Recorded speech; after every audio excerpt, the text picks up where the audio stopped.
আমরা যখন বলতেছি গ্যাস বা বিদ্যুৎ কে নিশ্চিত করতে হবে, সরবরাহ নিশ্চিত করতে হবে এই সরকারের, তখন এটাকে বলা হচ্ছে হঠকারিতা সরকার প্রধানের সর্বোচ্চ জায়গা থেকে।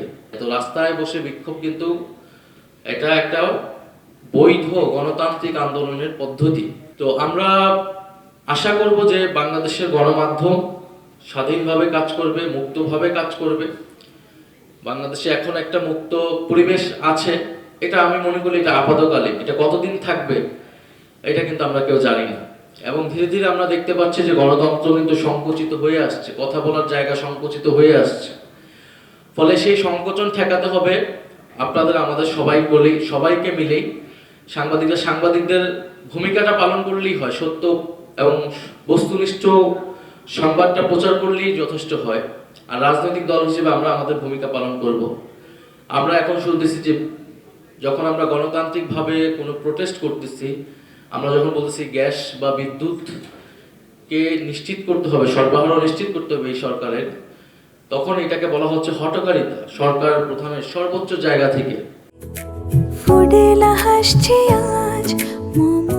ফুটেলা একটি নাবিল পণ্য।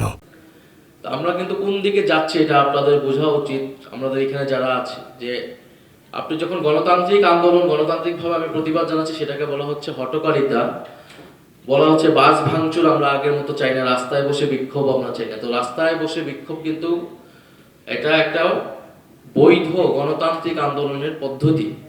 তো কালকে যখন আমি রাস্তায় নামবো প্ল্যাকার্ড হাতে নিয়ে, তখন বলা হবে যে আমি বাস ভাঙচুরের জন্য নামছি এবং আমাকে কিন্তু গ্রেফতার করা হবে, মামলা দেওয়া হবে। এই ন্যারেটিভ সরকারের জায়গা থেকে তৈরি করা হচ্ছে।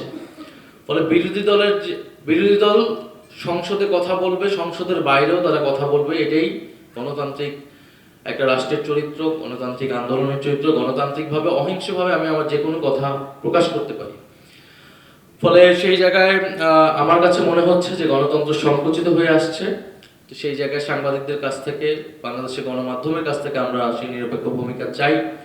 আমরা অন্তর্বর্তী সরকার সবাই বিভিন্ন সাংবাদিক প্রতিষ্ঠানে অগ্নিসংযোগ থেকে শুরু করে এই ধরনের ঘটনা ঘটেছে, আমরা সেগুলোরও প্রতিবাদ জানিয়েছি।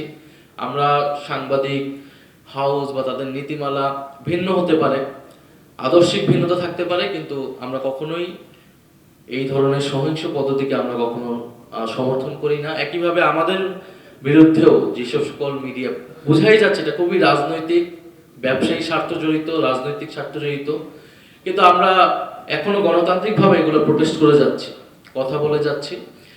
এবং সরকারের কাছে আহ্বান জানাবো যে যারা এই জুলাই গণ অভ্যুত্থানে যে সকল সাংবাদিকরা শহীদ হয়েছেন, আহত হয়েছেন, তাদের যাতে তাদের ব্যবস্থা সরকার করে, অন্তর্বর্তী সরকারের সময় নেওয়া উদ্যোগগুলো যাতে চলমান রাখে। এবং সাংবাদিকদের তাদের বেশি কিছু চাওয়া নেই, তাদের চাওয়া তারা সঠিকভাবে তাদের পেশাদারিত্ব কাজটা করতে চায়, সেটা যাতে সরকার বা কোনো রাজনৈতিক শক্তি সেটার বাধা হয়ে না দাঁড়ায়, তারাও নিরপেক্ষভাবে কাজ করে। আমরা একটা রেসপন্সিবল জার্নালিজম চাই, একই সাথে রেসপন্সিবল পলিটিক্স চাই।